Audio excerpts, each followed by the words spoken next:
Manchester United's preseason is beginning to reveal something more important than results, a clearer picture of Michael Carrick's team. Against Paris Saint-Germain, United faced perhaps their most demanding test of the summer so far. The European champions controlled more of the football, they completed more passes, and they forced Manchester United to spend long periods without possession. But when the final whistle arrived, the score was level. Paris Saint-Germain won. Manchester United won. And underneath that scoreline were several clues about where Carrick's rebuild may be heading. Because this was not simply another preseason draw. We saw Bryan Mbeumo deliver again. We saw Andrey Santos given another important midfield test. We saw Youri Tielemans make his first Manchester United appearance. And we saw a United side create danger even when it did not control the football.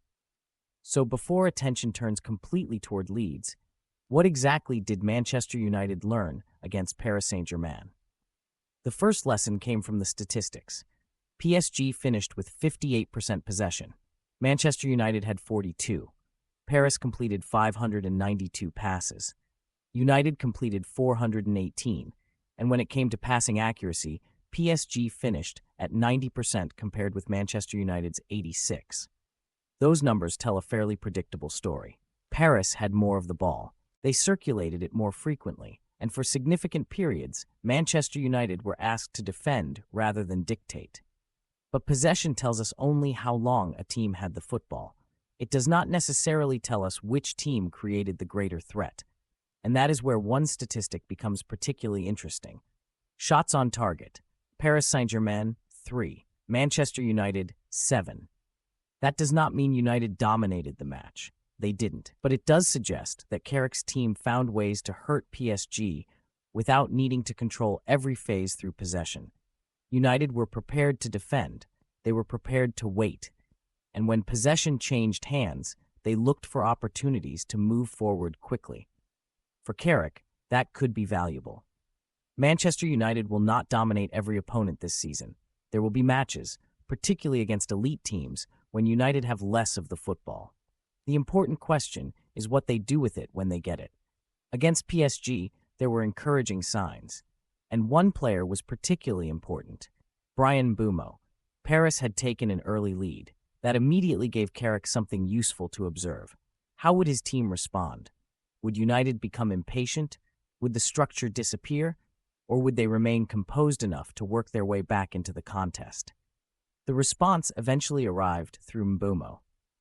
His equalizer brought Manchester United level and provided another encouraging moment in his integration into this team.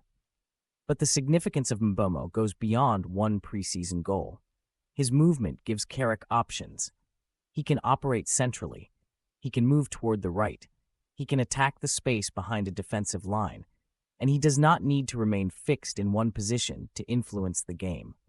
That flexibility could become important. Carrick appears to be building an attack in which players can exchange positions rather than simply occupying the same areas for 90 minutes. And if Mbeumo continues adapting, his ability to move between those roles could become one of United's most useful attacking weapons. But the most interesting part of this match may have been happening behind him. The midfield. Manchester United have spent much of this summer attempting to address a problem that has existed for years. Not simply a lack of talented midfielders, a lack of balance. Andrey Santos was given another opportunity to show what he could bring to that rebuild. Against PSG, he started in midfield alongside Mason Mount. Santos is an intriguing player for Carrick because his game contains several qualities United have often needed at the same time. Energy, mobility, aggression when possession is lost, and the ability to contribute moving forward. He can cover ground, he can help recover the ball, and he can provide another body when United move into attacking areas. But Santos is also still developing. There will be mistakes. There will be matches where the Premier League asks different questions of him. And Manchester United should be careful not to treat one young midfielder as the solution to every structural problem. That is why what happened after 65 minutes was so interesting. Youri Tielemans entered the match, and the player he replaced was Santos. For Tielemans, these were his first minutes in a Manchester United shirt. In isolation, it was simply a preseason substitution. But within the wider story of United's summer, it felt more significant. Because Santos and Tielemans represent two very different solutions to the same midfield problem. Santos gives United energy. Tielemans gives them control. Santos can cover spaces. Tielemans can use them. Santos can help win possession. Tielemans can help decide what Manchester United do after winning it. And that difference is precisely why the possibility of eventually seeing them together is so interesting. Against PSG, Carrick used them separately. Against Leeds, perhaps that changes. And if it does, we may begin to understand what Carrick believes his new midfield should become. There was another midfield story against Paris, although this one created uncertainty rather than excitement. Mason Mount's evening ended early. He was replaced after roughly 20 minutes. For Manchester United, Mount's fitness remains important because he gives Carrick a different type of midfield option. When available, Mount can press aggressively, he can move intelligently between midfield and attack, and he can help United increase the intensity of their defensive pressure. His value is not necessarily about controlling possession in the way Tielemans might. It is about movement, pressure, and disrupting the opposition. That makes his availability something worth monitoring as preseason continues. And it also reinforces a larger point. Carrick is not simply searching for one perfect midfield three. He appears to be building different combinations for different situations. There will be matches when United need control. There will be matches when they need energy. There will be matches when they need to counterattack. And there will be matches when they are expected to dominate possession. A strong Manchester United squad needs answers for all of them. The PSG match therefore provided something preseason is supposed to provide. Information.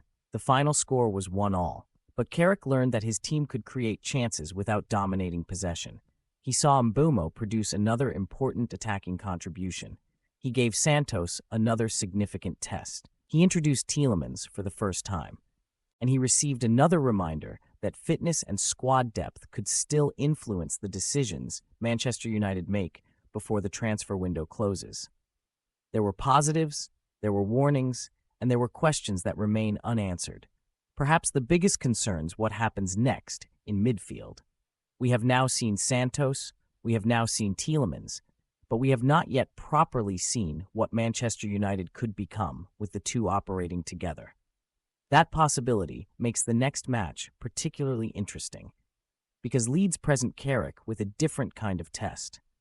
Against Paris Saint-Germain, United could accept having less possession and attack the spaces that appeared.